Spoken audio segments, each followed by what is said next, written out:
শেখ হাসিনার barge mountain দুর্নীতি মামলার সচলের উদ্যোগ। খালেদা জিয়ার বিরুদ্ধে মিথ্যা মামলার অভিযোগে দুদকের সাবেক চেয়ারম্যান জেনারেল হাসান মাসুদ চৌধুরী সহ 4 জনের বিরুদ্ধে মামলা। সাম্য হত্যায় মূল অভিযুক্তকে রক্ষায় রাজনৈতিক চাপ ও অর্থ লেনদেনের অভিযোগ শিক্ষার্থীদের। থানা ঘেরাও, শাহবাগে ছাত্রদলের অবরোধ।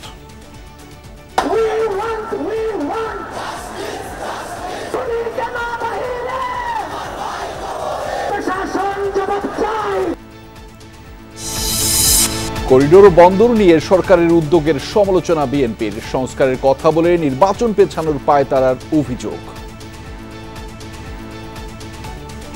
নির্বাচনের জন্য 3 মাসের সময় দেওয়া দরকার। এখন থেকে যদি 3 মাস দেন, 4 মাস দেন, ডিসেম্বর তো অগাস্ট, সেপ্টেম্বর, অক্টোবরে নির্বাচন হতে পারে। ডিসেম্বরে কেন যেতে হবে? যত বিলম্বিত হচ্ছে দেশের মানুষের সংখ্যা বাড়ছে। জামাতের সাথে দ্বিতীয় দফায় ঐক্যমত্য কমিশনের টানা বৈঠক।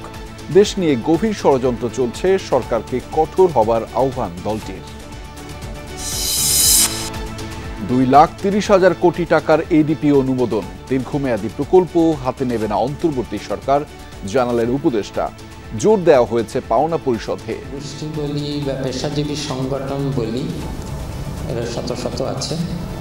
তারা কেন প্রতিদিন আমাদের কাছেই দাবি দেওয়া নিয়ে আসে? স্থলবন্দর দিয়ে পণ্য আমদানিতে ভারতের নিষেধাজ্ঞায় রফতানি বাণিজ্যে প্রভাব। আনুষ্ঠানিকভাবে কিছু জানায়নি দিল্লি, বললেন বাণিজ্য উপদেষ্টা। শেখ হাসিনা চরিত্রে অভিনয় করা নায়িকা নুসরাত ফারিয়া বিমানবন্দরে আটক। নেওয়া হয়েছে ডিবিতে। হত্যা চেষ্টা মামলার আসামি তিনি।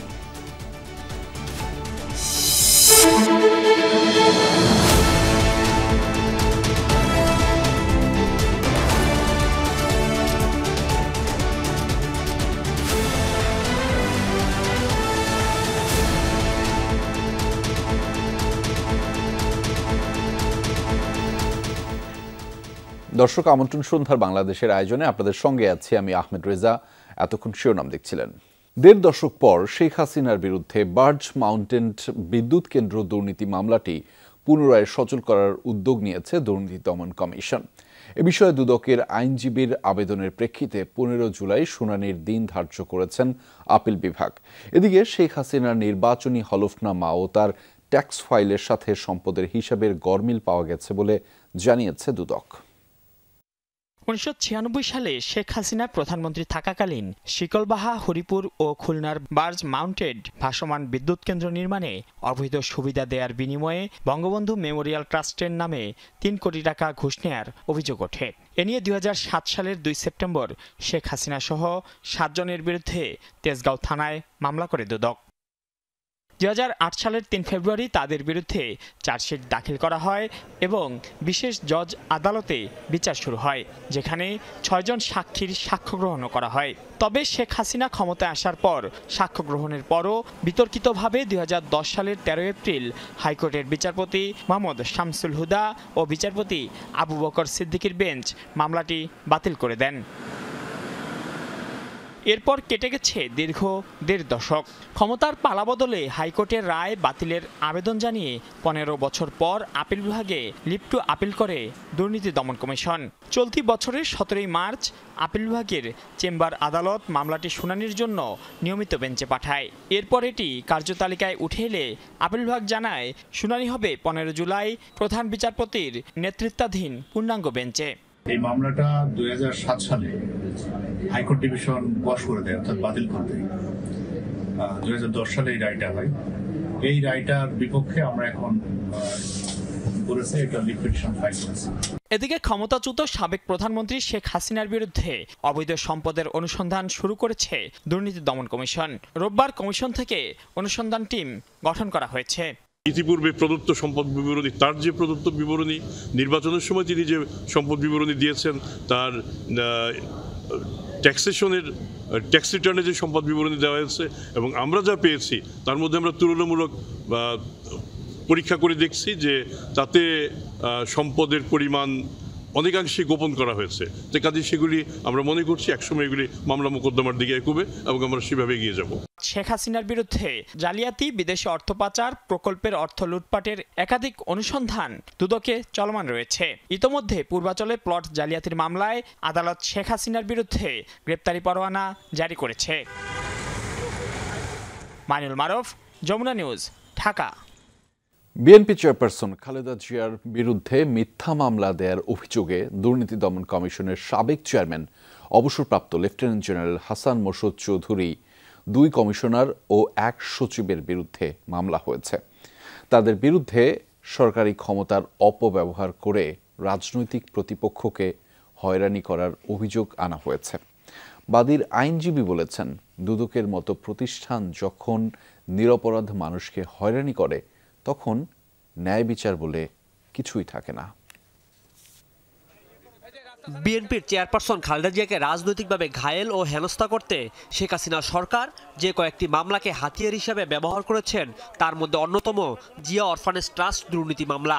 এ মামলায় খালেদা জিয়াকে জেল কাটতে হয় 2 বছরেরও বেশি সময়। পরে জেল থেকে মুক্তি পেলেও অনেকটা গৃহবন্দী হয়ে কাটাতে হয় তাকে। আর এতে বন্ধ হয়ে যায় খালেদা জিয়ার রাজনৈতিক কর্মকাণ্ড। দীর্ঘ আইনি লড়াই শেষে 2025 সালের 15 জানুয়ারি মামলা থেকে খালাস পান খালেদা জিয়া। এই মামলাকে হয়রানিমূলক উল্লেখ করে পাল্টা মামলা করেছেন হারুনুর রশিদ নামে এক ব্যক্তি, যাতে আসামি করা হয়েছে দুদকের সাবেক চেয়ারম্যান হাসান মোরশেদ চৌধুরী, সাবেক কমিশনার মোহাম্মদ হাবিবুর রহমান, সাবেক কমিশনার আবুল হাসান মঞ্জুর এবং সাবেক সচিব মুখলিসুর রহমানকে। উনি 3 বারের প্রধানমন্ত্রী, তার নামে একটা মিথ্যা ভুয়া মামলা দিচ্ছে। এটা তো আপিল বিভাগ থেকে তো এটা তো অলরেডি মীমাংসা হয়ে গেছে যে তার বিরুদ্ধে এটা মামলাটা মিথ্যা ছিল। তো এটা যে মিথ্যা মামলা দিচ্ছে, যারা হচ্ছে এর সাথে জড়িত ছিল তাদের হচ্ছে আমি শাস্তি চাই। মামলার আইনজীবী জানান, দুদকের মতো এমন প্রতিষ্ঠান দ্বারা যদি মানুষ এমন হয়রানির শিকার হয় তাহলে দেশে ন্যায় বিচার বলে কিছু থাকবে না। তাই এ ধরনের হয়রানিমূলক মামলার সাথে যারা যারা যুক্ত রয়েছে তাদের সবাইকে আইনের আওতায় আনা দরকার। যেমনি করে 3 বারের প্রধানমন্ত্রী বেগম খালেদা জিয়ার বিরুদ্ধে মিথ্যা তথ্য উপস্থাপন করে মিথ্যা সব দলিলপত্র সৃজন করে তারা মামলা করে তাকে যে সাজা দিয়েছে, এরা যদি পার পেয়ে যায় তো বাংলাদেশ আর কখনো ঘুরে দাঁড়াবে না। তা আমি আশা করছি বর্তমান গভর্নমেন্ট নিরপেক্ষ গভর্নমেন্ট এবং এই গভর্নমেন্টের সময়ই এদের আইনের আওতায় এনে উপযুক্ত বিচার করতে পারলে দেশ ভবিষ্যতে এগিয়ে যাবে। এতিমদের সহায়তার উদ্দেশ্যে বিদেশ থেকে পাঠানো 2,10,71,671 টাকা ক্ষমতার অপব্যবহার করে দুর্নীতির মাধ্যমে আত্মসাৎ করার অভিযোগে খালেদা জিয়া সহ 6 জনের বিরুদ্ধে 2008 সালের 3 জুলাই মামলাটি করেছিল দুর্নীতি দমন কমিশন। এ মামলায় 2018 সালের 8 ফেব্রুয়ারি বিশেষ জজ আদালত খালেদা জিয়াকে 5 বছরের কারাদণ্ড দেন। রাজীব আহমেদ, যমুনা নিউজ, ঢাকা। ছাত্রদল নেতা শাহরিয়ার আলম সাম্য হত্যার বিচার দাবিতে আজও উত্তাল ঢাকা বিশ্ববিদ্যালয়ে। সমাবেশ করে শাহবাগ থানায় ঘেরাও করেন শিক্ষার্থীরা। এ সময় সাম্যের শিক্ষক ও সহপাঠীদের পুলিশ জানায়, আসামিরা বারবার জায়গা পাল্টাচ্ছে, তাই তাদের ধরা যাচ্ছে না। তবে সবাইকে শনাক্ত করার দাবি করেছে পুলিশ। এদিকে ক্যাম্পাসে কালো পতাকা মিছিল করেছে ছাত্রদল। ঢাকা বিশ্ববিদ্যালয়ের ছাত্র শাহরিয়ার আলম সাম্যের খুনের বিচারের দাবিতে টানা কয়েকদিন ধরে রাজপথে বিক্ষোভ ধরা। রোববার সকালেও টিএসসি রাজু ভাস্কর্যে শিক্ষার্থী সমাবেশ করেন সাম্যের সহপাঠী, বন্ধু, সরাসরি শিক্ষক, বিভাগের জুনিয়র সিনিয়ররা। অংশ নেন সাম্যের ভাই ও দীর্ঘদিনের রুমমেটরাও। সংহতি জানাতে আসেন সাম্যের বিভাগের প্রধান এবং ঢাকা বিশ্ববিদ্যালয়ের উপাচার্য। সবার কণ্ঠে ছিল সাম্য হত্যার বিচারের দাবি। ছাত্র বহিরাগত মানুষের পদচারণায় আপনি সেখানে হাঁটতে পারবেন না। এই কি ঢাকা বিশ্ববিদ্যালয়ের অবস্থান হবে? এই কি ঢাকা বিশ্ববিদ্যালয়ের আরো ছাত্র যে হত্যা হবে না, সে গ্যারান্টি কে দিবে? এই হত্যার বিচার হওয়ার আগ পর্যন্ত এবং খুনিদের যথাযথ বিচার এবং শাস্তি হওয়ার আগ পর্যন্ত আমরা রাজপথ থেকে আমাদেরকে কেউ এক চুল সরাতে পারবে না। শুধুমাত্র রাজনৈতিক ফায়দা হাসিলের জন্য তোমরা যদি এইভাবে একজন নিরীহ ছেলের চরিত্র হননে লিপ্ত থাকো, তোমাদের পরিণতিও একদিন সাম্যের মতো অবস্থায় আসবে। সমস্ত রাজনৈতিক দলাদলির ঊর্ধ্বে উঠে এটি ন্যায় বিচারের স্বার্থে আমাদের ঐক্যবদ্ধ সংহতি প্রয়োজন এবং সেটি আমরা ইনশাআল্লাহ আল্লাহর রহমতে অর্জন করে ছাড়ব। সমাবেশ শেষে শিক্ষক শিক্ষার্থীরা মিছিল নিয়ে যান শাহবাগ থানার উদ্দেশ্যে। ঘেরাও করা হয় থানা, অবরোধ করা হয় সামনে সড়ক। ঘণ্টা দেড়েক থানা ঘেরাওয়ের মাঝে শিক্ষক ছাত্রদের একটি প্রতিনিধি দল দেখা করেন পুলিশ কর্মকর্তাদের সাথে। কেন বাকি আসামি গ্রেফতার হচ্ছে না এবং মামলার তদন্তের অগ্রগতি জানতে চান শিক্ষকরা।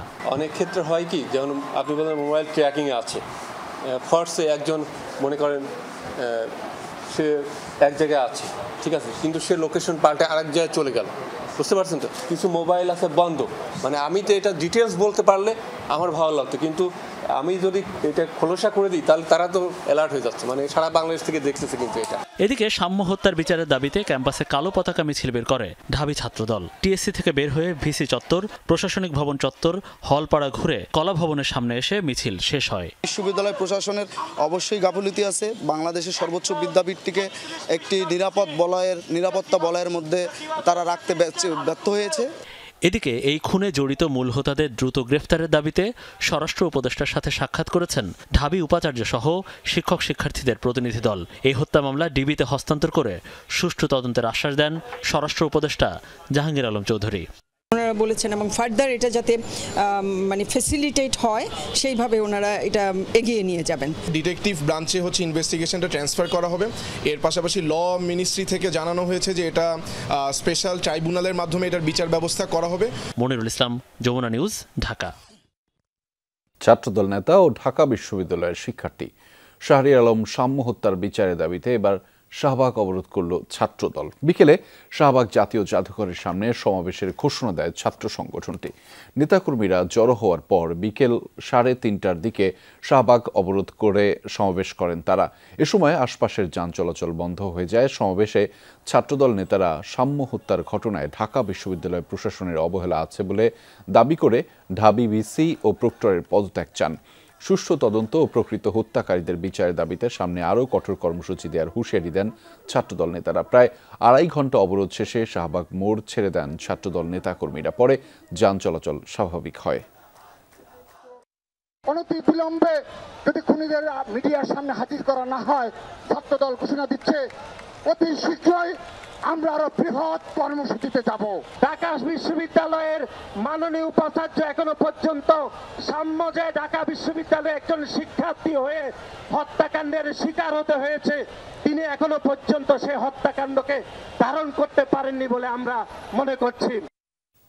ক্ষমতা দীর্ঘায়িত করতে সংস্কারের নামে ধোঁয়া তুলে নির্বাচন পেছানোর পায়তারা করছে অন্তর্বর্তী সরকার, এমন অভিযোগ করেছেন বিএনপির স্থায়ী কমিটির সদস্য আমির খসরু মাহমুদ চৌধুরী। দুপুরে বনানীর নিজ কার্যালয়ে ব্রিফিংয়ে তিনি করিডোর ও বন্দর নিয়ে সরকারের উদ্যোগের সমালোচনা করেন। ডিসেম্বরেই জাতীয় নির্বাচনের দাবি জানিয়েছেন আমির খসরু। 5 আগস্টের পট পরিবর্তনের পর দেশের রাজনীতির মাঠে তৈরি হয় নয়া মেরুকরণ। সংস্কার না নির্বাচন, তা নিয়ে চলছে বিতর্ক। এমন প্রেক্ষাপটে বনানীতে নিজ কার্যালয়ে সংবাদ সম্মেলন করেন বিএনপির স্থায়ী কমিটির সদস্য আমির খসরু মাহমুদ চৌধুরী। বাংলাদেশের জনগণ একটা স্বৈরাচারকে বিদায় করে সরকারের 9 মাস পেরুলেও নেই নির্বাচনের সুনির্দিষ্ট রোডম্যাপ। এমন বাস্তবতায় নির্বাচন আয়োজন নিয়ে সংশয় প্রকাশ করেন বিএনপির এই শীর্ষ নেতা। বলেন, দেশে স্থিতিশীলতা ফেরাতে দ্রুত নির্বাচন প্রয়োজন। ইন্টারিম গভর্নমেন্ট, তাদের দায়িত্ব হচ্ছে বাংলাদেশে একটা গণতান্ত্রিক অর্ডারের ফিরিয়ে আনার জন্য একটা নির্বাচনের মাধ্যমে জনগণের ক্ষমতা জনগণের হাতে তুলে দেওয়া। তার কোনো লক্ষণ দেখতে পাচ্ছি না আমরা এখানে, এবং সেটাই হচ্ছে সংখ্যার বিষয়। জাতি সংখ্যার মধ্যে পড়ে গেছে এবং এই সংখ্যা যত দিন যাবে এটা বাড়তে থাকবে, অস্থিরতা বাড়তে থাকবে, দেশকে একটি বড় ধরনের বিপদের দিকে ঠেলে দেওয়া হবে। জাতীয় নির্বাচন বিলম্বিত হলে সংকট আরও বাড়বে উল্লেখ করে আমির খসরু বলেন, সরকারের সদিচ্ছা থাকলে ডিসেম্বরের আগেই ভোট আয়োজন সম্ভব। ইমিডিয়েটলি রোডম্যাপ ডিক্লেয়ার করেন। এটা ডিসেম্বর পর্যন্ত যেতে হবে কেন? আমি তো দেখছি ডিসেম্বর পর্যন্ত যাওয়ার কোনো কারণ নাই। নির্বাচনের জন্য 3 মাসের সময় যাওয়া দরকার। এখন থেকে যদি 3 মাস দেন, 4 মাস দেন, ডিসেম্বর তো অগাস্ট, সেপ্টেম্বর, অক্টোবরে নির্বাচন হতে পারে। ডিসেম্বরে কেন যেতে হবে? যত বিলম্বিত হচ্ছে দেশের মানুষের সংখ্যা বাড়ছে। এ সময় করিডোর ও বন্দর নিয়ে সরকারের উদ্যোগের সমালোচনা করেন তিনি। বলেন, অন্তর্বর্তী সরকারের প্রধান কাজ নির্বাচন আয়োজন করা।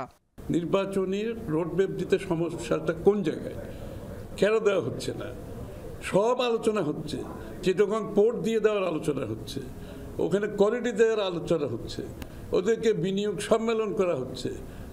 এটা তো তাদের কোনোটাই তাদের কাজ না। তিনি বলেন, বিএনপি সহনশীল, স্থিতিশীল ও সহাবস্থানের রাজনীতি করতে চায়। এই কথাগুলো তো আমরা রাজনীতিবিদ হিসেবে আমাদের বলতে হচ্ছে। ফয়সাল মাহমুদ, যমুনা নিউজ, ঢাকা। সংবিধান, নির্বাচন সহ সংস্কার কমিশনগুলোর ঐক্যমত্যের ভিত্তিতে যে সনদ তৈরি হবে তার আইনগত ভিত্তি গণভোটের মাধ্যমে দেওয়ার প্রস্তাব দিয়েছে জামায়াতে ইসলামী বাংলাদেশ। মানবতা বিরোধী অপরাধের ক্ষেত্রে চার্জশিটে নাম থাকলেই নির্বাচনে অযোগ্য ঘোষিত হবে এ বিষয়ে শুরুতে দ্বিমত থাকলেও পরে ঐক্যমত্য কমিশনের সাথে একমত হয়েছে দলটি। এর আগে বৈঠকের শুরুতে দলটির নায়েবে আমির বলেন, দেশ নিয়ে নানামুখী ষড়যন্ত্র চলছে, এ ব্যাপারে সরকারকে সজাগ থাকার আহ্বান জানিয়েছেন তিনি। সংস্কার প্রশ্নে ঐক্যমত্য তৈরির লক্ষ্যে 5টি সংস্কার কমিশনের গুরুত্বপূর্ণ সুপারিশ নিয়ে জামায়াত ইসলামীর সঙ্গে বৈঠক করেছে জাতীয় ঐক্যমত্য কমিশন। এ নিয়ে রোববার জামায়াতের সঙ্গে দ্বিতীয় দফা আলোচনা করেছে কমিশন। বৈঠকের শুরুতে কমিশনের সহসভাপতি ডক্টর আলী রিয়াজ বলেন, জাতীয় ঐক্যমত্য কমিশন যত দ্রুত সম্ভব জাতীয় সনদ তৈরির চেষ্টা করছে। আর জামায়াতের নায়েবে আমির বলেন, দেশ নিয়ে নানা রকম ষড়যন্ত্র হচ্ছে, সরকারকে এই ব্যাপারে সজাগ থাকতে হবে। আমরা এই ধরনের ষড়যন্ত্রের নিন্দা করছি এবং এই সরকারের প্রতি আমাদের অনুরোধ থাকবে তারা যেন আরও দৃঢ়তার সাথে এবং সঠিকতার সাথে পরিস্থিতিকে মোকাবেলা করে। জাতীয় ঐক্যমত্য প্রতিষ্ঠা আসলে রাজনৈতিক দলগুলো, সিভিল সোসাইটি এবং অন্যান্য রাজনৈতিক শক্তিগুলো, সামাজিক শক্তিগুলোর দায়িত্ব। প্রায় 7 ঘন্টার বৈঠক শেষে গণমাধ্যমের সামনে বিস্তারিত তুলে ধরে জামায়াত ইসলামী।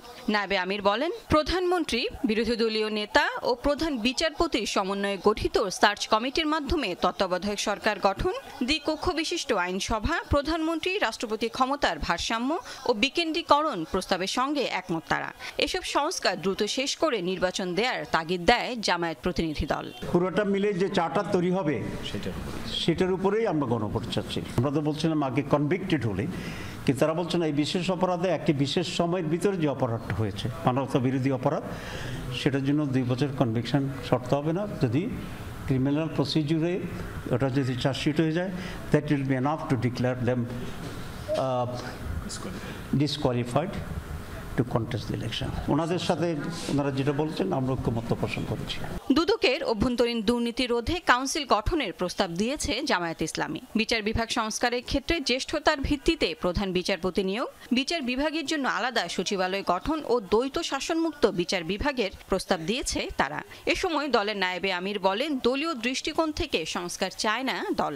দুর্নীতি যে দমন কমিটি যেটা আছে বা আমাদের যে সংস্থা আছে, এটাই অনেক সময় দুর্নীতিগ্রস্ত। সুতরাং দুর্নীতি দমন কমিশনের উপরেই যেন একটি ওয়াচডগ দুর্নীতি দমন কাউন্সিল বা কমিশন থাকে, এটাই আজকে আমরা গুরুত্বপূর্ণ প্রস্তাব সেখানে দিয়েছি। প্রাথমিক পর্যায়ের আলোচনা 2-1 দিনের মধ্যে শেষ করতে পারলে শিগগিরই দ্বিতীয় পর্যায়ের আলোচনা শুরু করবে ঐক্যমত্য কমিশন। একজনের হাতে যেন সব ক্ষমতা কুক্ষিগত না হয়। লাভলি বিথি, যমুনা নিউজ, ঢাকা। বিএনপি নেতা ইশরাক হোসেনকে মেয়র হিসেবে শপথ করানোর দাবিতে আজ নগর ভবনের সামনে বিক্ষোভ করেছে তার সমর্থকরা। তাদের অভিযোগ, অন্তর্বর্তী সরকারের কিছু উপদেষ্টার ষড়যন্ত্রের কারণেই শপথ করানো হচ্ছে না ইশরাককে। আগামীকাল নগর ভবন ব্লকেডের ডাক দিয়েছে আন্দোলনকারীরা। এদিকে আজও বন্ধ সিটি কর্পোরেশনের সকল কার্যক্রম, সেবাবঞ্চিত নগরবাসী। ইশরাক হোসেনকে মেয়র ঘোষণা করে নির্বাচন কমিশনের গেজেট প্রকাশের 21 দিন পেরিয়ে গেলেও শপথ হয়নি এখনো। এরই প্রতিবাদে চতুর্থ দিনের মতো বিক্ষোভ সমাবেশ ও মিছিল করেছে ইশরাকের কর্মী সমর্থকরা। অভিযোগ করেন, পরিকল্পিতভাবে শপথ অনুষ্ঠান বিলম্বিত করছে সরকার। এই সরকারকে আমরা বসিয়েছি, এখন তারা আমাদের সাথে প্রতারণা করতেছে, এটা তো কোনো রকমে মেনে নেওয়া যাবে না। এখন সরকারের দায়িত্ব তাকে শপথ করিয়ে তার দায়িত্বে বসানো, সুতরাং সেই কাজ যতক্ষণ না হবে ততক্ষণ আমরা রাজপথে থাকব। আসিফ মাহমুদ এবং তার উপদেষ্টা মণ্ডলী যারা আছে তাই তাদের ঘরে বসে আছে বলে আমরা মনে করছি। আদালতের রায়ের পরও মেয়রের দায়িত্ব না দেয়াকে চক্রান্ত হিসেবে দেখছেন আন্দোলনকারীরা। দাবি আদায়ে সোমবার থেকে নগর ভবন ব্লকেড কর্মসূচির ডাক দেন তারা। যতদিন পর্যন্ত ইশরাক ভাই এই নগর ভবনে না আসতে পারবে ততদিন পর্যন্ত আমরা আমাদের এই মিছিল মিটিং চলবে ইনশাল্লাহ। আদালতকে সম্পূর্ণভাবে বৃদ্ধাঙ্গুলি দেখাইয়ে ইশরাক ভাইকে শপথ বাক্য পাঠ করাচ্ছে না। পুরো ঢাকাবাসী যারা জনাব ইঞ্জিনিয়ার ইশরাক হোসেনকে ভোট দিয়ে জয়যুক্ত করেছিলেন তারাই আন্দোলনে ঝাঁপিয়ে পড়বেন। জননেতা ইশরাক হোসেন যদি মেয়র হয়ে এখানে আসে অবশ্যই ঢাকাবাসীর কল্যাণ হবে। নগর ভবনের সামনে 4 দিন ধরে আন্দোলনে স্থবির দক্ষিণ সিটি কর্পোরেশনের স্বাভাবিক কার্যক্রম। শনিবার থেকে প্রধান ফটক সহ বিভিন্ন গেটে ঝুলছে তালা। যতদিন পর্যন্ত মেয়র না শপথ না পড়াবে ততদিন পর্যন্ত এই অফিসের কর্মকর্তা কর্মচারী এবং জনগণ রাস্তা ছাড়বে না। তারা শপথের ক্ষেত্রে গড়িমসি করছে অথবা সঠিক সমাধান দিচ্ছে না। ভোগান্তির কারণ তারা, আমরা না। টানা আন্দোলনে নগর ভবনে সেবা নিতে আসা মানুষজন পড়েছেন বিপাকে। ভেতর থেকে বলছে, আমি জিজ্ঞেস করলাম কখন খুলবে, বলে কোনো ঠিক নেই, আগামী সপ্তাহে যোগাযোগ করে নিন। এখানে এখন বলতেছে যে এখানে ঢোকা যাবে না, আমাদের অফিস বন্ধ। সংকট সমাধানে সরকারকে দ্রুত সিদ্ধান্ত নেওয়ার আহ্বান নগরবাসীর। রাব্বি সিদ্দিকী, যমুনা নিউজ, ঢাকা। অন্তর্বর্তী সরকারের নতুন বাজেটে দীর্ঘমেয়াদী কোনো প্রকল্প থাকবে না। অনুমোদন দেয়া একমাত্র মেগা অবকাঠামো হবে মাতারবাড়ি গভীর সমুদ্র বন্দর। গুরুত্ব পাবে বিদেশি ঋণ পরিশোধ। কথা জানিয়েছেন পরিকল্পনা উপদেষ্টা ডক্টর ওয়াহিদ উদ্দিন মাহমুদ। যেখানে গণতন্ত্রের পথ সুগম করা জরুরি, সেখানে এই সরকারকেই কেন সব দাবি দেওয়া পূরণ করতে হচ্ছে, প্রশ্ন তার। নতুন সরকার যে আগের মতো ভবন, সেতু বা সড়ক নির্মাণে বাড়তি গুরুত্ব দেবে না সেই ঘোষণা ছিল আগে থেকেই। বরং দায়িত্ব নিয়ে লাগাম টানে প্রকল্পের সংখ্যায় তালিকা থেকে বাদ দেওয়া হয় রাজনৈতিক নেতাদের আবদারের অবকাঠামো। প্রতিশ্রুতি মেলে শিক্ষা ও স্বাস্থ্য খাতে বাড়তি বরাদ্দের।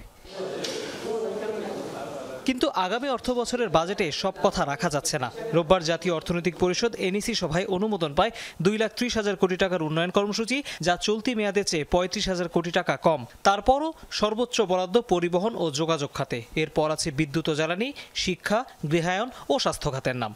চলমান প্রকল্পে আমার রাস্তা তৈরি হয়ে আছে, অর্ধেক তৈরি হয়েছে, বাকি অর্ধেক তৈরি হয়নি, বা একটা সড়কে একটা পুল তৈরি হয়নি। আমি কি সেই চলমান প্রকল্প বাদ দিয়ে শিক্ষা স্বাস্থ্য খাতে প্রকল্প নেব? পরিকল্পনা উপদেষ্টা জানালেন, ঘাটতি কমানো বাজেটের বড় চ্যালেঞ্জ। সাথে বাড়াতে হবে রাজস্ব। টেনশন আছে বিদেশি ঋণ পরিশোধ নিয়েও। বৈদেশিক ঋণই হোক বা দেশের ভিতর থেকে ঋণ হোক, ঘাটতি বাজেট দিয়ে যে পরবর্তীতে আবার ঋণ পরিশোধের দায় চাপে, তার ফলে তো সরকারের পরিচালন ব্যয়ই হোক সেটা অথবা উন্নয়ন বাজেটই হোক, সেগুলোর উপর তার চাপ পড়ে। উপদেষ্টা বলছেন, এই সরকার দীর্ঘ সময় দায়িত্বে থাকার ম্যান্ডেট নেয়নি, তারপরও সামলাতে হচ্ছে বিভিন্ন পক্ষের দাবি দাওয়া পূরণের চাপ। গোষ্ঠী বলি বা পেশাজীবী সংগঠন বলি, এরা শত শত আছে, তারা কেন প্রতিদিন আমাদের কাছেই দাবি দেওয়া নিয়ে আসে এবং বলে যে এখনই করে দিতে হবে বা এত সময়ের মধ্যে করে দিতে হবে, বা এরকম একটা আমাদেরকে বোঝাতে চেষ্টা করে যে আপনাদেরকেই করে দিয়ে যেতে হবে। নতুন বার্ষিক উন্নয়ন কর্মসূচি চূড়ান্ত অনুমোদন পাবে আগামী মাসে নতুন অর্থবছরের বাজেটের সাথে। তৌহিদ হোসেন, যমুনা নিউজ, ঢাকা। আলোচিত অভিনেত্রী নুসরাত ফারিয়াকে হযরত শাহজালাল আন্তর্জাতিক বিমানবন্দর থেকে আটক করা হয়েছে। ভাটারা থানা হয়ে ডিবি কার্যালয়ে নেওয়া হয়েছে তাকে। তবে এখনও কোনো মামলায় গ্রেফতার দেখানো হয়নি নুসরাত ফারিয়াকে। দুপুরে থাইল্যান্ড যাওয়ার সময় ইমিগ্রেশন পুলিশ তাকে আটক করে। তার বিরুদ্ধে 2024 সালের বৈষম্য বিরোধী আন্দোলন চলাকালীন রাজধানীর ভাটারা থানায় একটি হত্যা চেষ্টা মামলা রয়েছে। ভাটারা থানার ওসি মাজহারুল ইসলাম জানিয়েছেন, নুসরাত ফারিয়াকে এখনও গ্রেফতার দেখানো হয়নি, তাকে ডিবিতে নেওয়া হয়েছে। তার বিরুদ্ধে অন্য কোনো মামলা আছে কিনা তা খতিয়ে দেখা হচ্ছে। এরপর সিদ্ধান্ত নেওয়া হবে কোন মামলায় তাকে গ্রেফতার দেখানো হবে। শাকিল, নুসরাত ফারিয়াকে তো ডিবিতে নিয়ে আসা হয়েছে, ঠিক সবশেষ কি তথ্য রয়েছে আপনার কাছে? কি হচ্ছে মূলত সেখানে?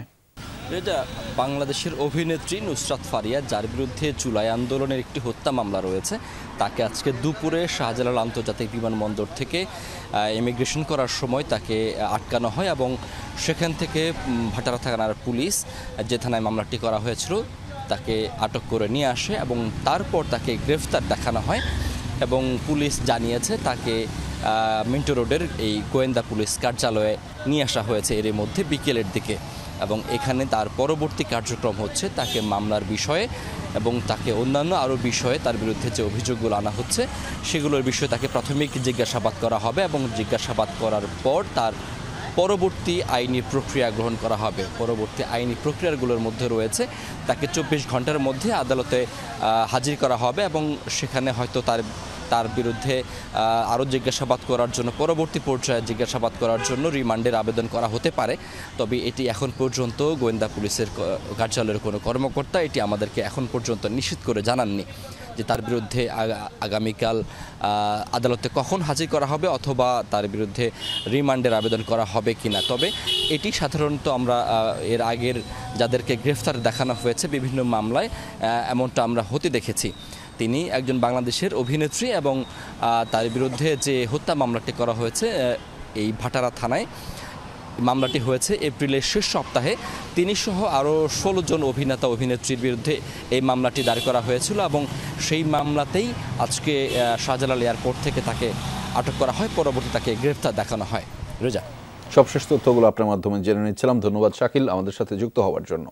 চলতি বছরের ডিসেম্বরেই নির্বাচন অনুষ্ঠিত হতে পারে, তবে 2026 সালের জুনের পর হবে না বলে জানিয়েছেন অন্তর্বর্তী সরকারের প্রধান ডক্টর মোহাম্মদ ইউনূস। নির্বাচনে অংশ নেবেন না তিনি। দ্য ইকোনমিস্টকে তিনি কথা বলেছেন। জানিয়েছেন অন্তর্বর্তী সরকার মূল্যস্ফীতি ও ব্যাংকের খাত স্থিতিশীল রাখতে সক্ষম হয়েছে, কিন্তু অর্থনৈতিক প্রবৃদ্ধি এখনও দুর্বল। একই সাথে রাজনৈতিক পরিস্থিতি ভঙ্গুর রয়েছে উল্লেখ করে ডক্টর ইউনূস বলেন, বিপ্লবের 9 মাস পরও বড় পরিবর্তন আনা কঠিন প্রমাণিত হচ্ছে। তিনি আরও বলেন, ঐক্যমত্য কমিশন রাজনৈতিক দলগুলোর সঙ্গে মিলে জুলাই সনদ প্রণয়ন করবে, যা নির্বাচন অনুষ্ঠানের পথ খুলে দেবে এবং তা একটি নতুন বাংলাদেশ গঠনে সহায়তা করবে। এছাড়া আওয়ামী লীগ ইস্যুতে ডক্টর ইউনূস বলেন, 12ই মে নির্বাচন কমিশন আওয়ামী লীগের নিবন্ধন স্থগিত করে, ফলে দলটি নির্বাচনে অংশ নিতে পারবে না। পূর্ব ঘোষণা ছাড়াই স্থলবন্দর দিয়ে বাংলাদেশি পোশাক, খাদ্যপণ্য, ফার্নিচার সহ বেশ কিছু পণ্য আমদানি বন্ধ করল ভারত। এর প্রভাব পড়েছে রফতানি বাণিজ্যে। স্থলবন্দরে নেই রফতানি পণ্যবাহী ট্রাকের আনাগোনা। অনেকটা অলস সময় পার করছেন বন্দর শ্রমিকরা। এদিকে দ্বিপাক্ষিক আলোচনার মাধ্যমে এই সমস্যা সমাধানের তাগিদ দিয়েছেন ব্যবসায়ীরা। বাংলাদেশের স্থলবন্দর দিয়ে পোশাক, সুতা, প্লাস্টিক পণ্য, আসবাব, কনফেকশনারি সহ বেশ কিছু পণ্য আমদানি বন্ধের ঘোষণা দিয়েছে ভারত সরকার। দেশটির বাণিজ্য মন্ত্রণালয় বলছে, শুধু নাভা, সেভা এবং কলকাতা সমুদ্র বন্দর ছাড়া অন্য কোনো বন্দর দিয়ে বাংলাদেশ থেকে এসব পণ্য আনা যাবে না। এরই প্রভাব পড়তে শুরু করেছে ইতিমধ্যে স্থলবন্দরগুলোতে। রফতানির আদেশ থাকলেও এসব পণ্য পাঠাতে পারছেন না ব্যবসায়ীরা। স্থলবন্দর ইয়ার্ডেও নেই পণ্যবাহী ট্রাকের আনাগোনা। আখাউড়া স্থলবন্দরে আগে যে পরিমাণ 50-60 গাড়ি আসতো, সেই পরিমাণে আজকে গাড়ি আসে নাই, অর্ধেকের যে কমে নেমে গেছে গাড়ি। যে পণ্যগুলোর উপর নিষেধাজ্ঞা জারি হয়েছে তার অধিকাংশই এই বন্দর দিয়ে রপ্তানি করা হয়। সকল পণ্য এখন নিষিদ্ধ হয়ে গেছে আমাদের এই বন্দর দিয়ে যেসব পণ্য যাচ্ছে আর কি। তো এতে আমরা ব্যবসায়িক অনেক ক্ষতিগ্রস্ত হয়েছি। ব্যবসায়ী এবং অর্থনীতিবিদরা বলছেন, স্থলবন্দর দিয়ে ভারত থেকে পণ্য আনার সুযোগ থাকলেও পাঠানো বন্ধ করে দেওয়া হয়েছে। এরই প্রভাব পড়বে দেশের রফতানি বাণিজ্যে। ভারতের উত্তর পূর্বাঞ্চলের বাজার ধরে রাখা এখন বেশ চ্যালেঞ্জের মুখে পড়বে। আলোচনা করে এই সমস্যা দূর করার আহ্বান জানিয়েছেন বিশ্লেষকরা। ইন্ডিয়ার ল্যান্ড পোর্টগুলো থেকে এক্সপোর্ট বন্ধ করে দিয়েছে। এটা আসলে আমাদের এক্সপোর্টের উপর একটা বিশাল বড় ধাক্কা আসবে। যারা আমাদের থেকে ইম্পোর্ট করছে আসলে তাদের উপর একটা কস্টের একটা আপনার ইমপ্লিকেশন আসবে। আশা করি এটা আবার রিভিউ হবে। আমাদের আঞ্চলিক বাণিজ্য বিকাশের ক্ষেত্রে এটি একটি অন্যতম একটি প্রতিবন্ধকতা। আমার মনে হয় যে দ্বিপাক্ষিক আলোচনা করে আমাদের এই জায়গাটাকে আমাদের অব্যাহত রাখা উচিত। তবে ভারত হয়ে নেপাল বা ভুটানে এসব পণ্য যাওয়ার ব্যাপারে কোনো নিষেধাজ্ঞা নেই। গত মাসে আকাশপথে তৃতীয় দেশে পণ্য রফতানির জন্য বাংলাদেশকে ট্রান্সশিপমেন্ট সুবিধা বন্ধ করে দেয় ভারত। রাবেয়া স্মৃতি, যমুনা নিউজ। ভারতের বন্দর ব্যবহার করে পণ্য আমদানি রপ্তানি স্থগিতের সিদ্ধান্ত আলোচনার মাধ্যমে সমাধান করা সম্ভব বলে মনে করেন বাণিজ্য উপদেষ্টা শেখ বশির উদ্দিন। তিনি বলেন, এমন সিদ্ধান্তে বড় রপ্তানিকারক হিসেবে ভারতই ক্ষতিগ্রস্ত হতে পারে। সচিবালয়ে এ নিয়ে গণমাধ্যম কর্মীদের প্রশ্নের জবাবে বাণিজ্য উপদেষ্টা বলেন, বাণিজ্যের ক্ষেত্রে দুই দেশের ভোক্তা ও ব্যবসায়ীরা এর সাথে জড়িত। ক্ষতি হলে দুই দেশেরই হবে, তবে নিষেধাজ্ঞার ফলে বাংলাদেশের চেয়ে ভারতীয় ব্যবসায়ীরাই বেশি ক্ষতিগ্রস্ত হবে, কারণ বাণিজ্যের ক্ষেত্রে ভারতই বাংলাদেশে বেশি রপ্তানি করে থাকে। এ সময় বাণিজ্য উপদেষ্টা বলেন, দেশের বাণিজ্য সক্ষমতা বৃদ্ধির উপর জোর দেওয়া হচ্ছে।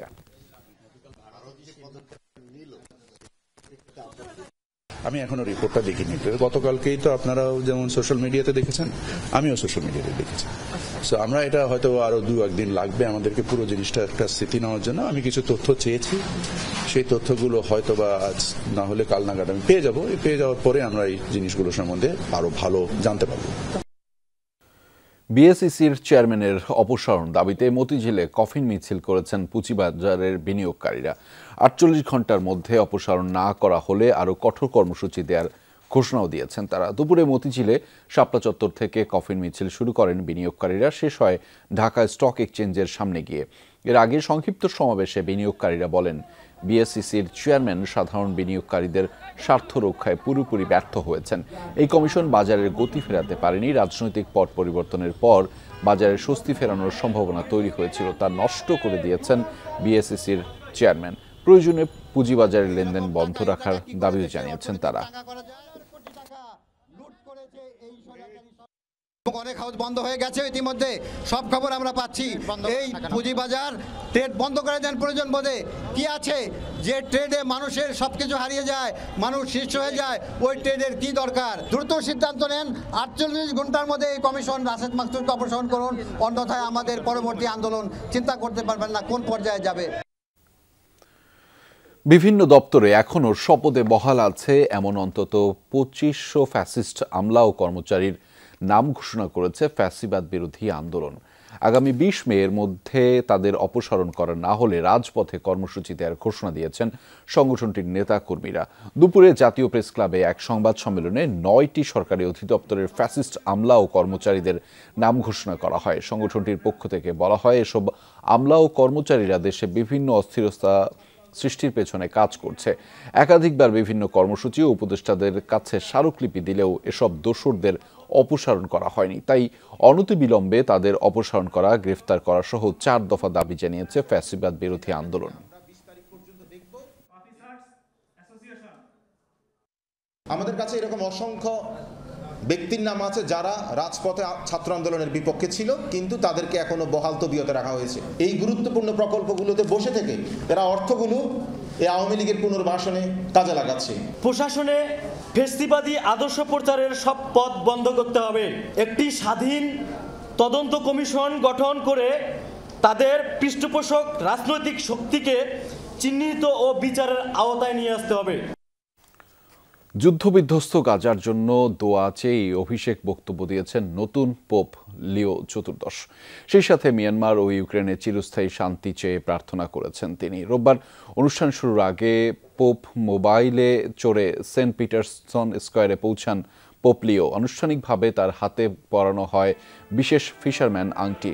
এর আগে পবিত্রতার প্রতীক হিসেবে উলের তৈরি সাদা প্যালিয়াম নতুন পোপের কাঁধে পরিয়ে দেন কার্ডিনাল ডিকন ডোমিনিক মাম্বার্টি। নতুন পোপের অভিষেক অনুষ্ঠান উপলক্ষে সেন্ট পিটার্স স্কয়ারে জড়ো হন প্রায় 2 লাখ মানুষ। অনুষ্ঠানে উপস্থিত ছিলেন মার্কিন ভাইস প্রেসিডেন্ট জেডি ভ্যান্স, পররাষ্ট্রমন্ত্রী মার্কো রুবিও, ব্রিটিশ প্রধানমন্ত্রী মার্কো ক্যার্নি, ইউক্রেনীয় প্রেসিডেন্ট ভলোদিমির জেলেনস্কি সহ ডজন খানেক বিশ্ব নেতারা। পোপ ফ্রান্সিসের মৃত্যুর পর 267তম পোপ হিসেবে নির্বাচিত হন মার্কিন নাগরিক লিও চতুর্দশ। গাজায় টানা 3য় দিনের মতো চলছে ইসরায়েলের অপারেশন গিনিয়ন্স চ্যারিয়ট। তাদের বর্বর হামলার রোববার ভোর থেকে এখন পর্যন্ত প্রাণ গেছে 125 ফিলিস্তিনির। আহত হয়েছেন আরও বহু মানুষ। নিরাপদ ঘোষিত আল মাওয়াইসিতে প্রাণ গেছে কমপক্ষে 36 জনের। হামাস নির্মূলের অজুহাতে জনবহুল এলাকা ও হাসপাতালে চলছে নির্বিচার বোমাবর্ষণ। গাজায় এখন আরও আগ্রাসী ইসরায়েল। উপত্যকায় গিডিয়ন্স চ্যারিয়ট নামে নতুন অভিযান পরিচালনা করছে দেশটি। বর্বরতার মাত্রা বাড়াতে নামানো হয়েছে হাজার হাজার রিজার্ভ সেনা। গত 3 দিন ধরে চলা এই নতুন অভিযানে প্রতিদিনই মৃত্যু হচ্ছে শতাধিক ফিলিস্তিনির। রোববার বোমা ফেলা হয়েছে কথিত নিরাপদ ঘোষিত অঞ্চল আল মাওয়াইসিতেও। এই দিনে উপত্যকা জুড়ে আগ্রাসন চালিয়ে মাত্র কয়েক ঘণ্টাতেই শতাধিক ফিলিস্তিনিকে হত্যা করেছে ইসরায়েলি সেনারা। গাজাবাসী, ইসরায়েলি সেনারা আসছে শিরোনামে উত্তর দক্ষিণ গাজার সব প্রান্তে ফেলা হচ্ছে লিফলেট। প্রাণ বাঁচাতে আশ্রয় ছেড়ে ছুটছেন ফিলিস্তিনিরা। মৃত্যুপুরী উপত্যকায় নেই কোনো নিরাপদ জায়গা। ছুটতে ছুটতে ক্লান্ত গাজাবাসীর অনেকের প্রাণ যাচ্ছে পথে।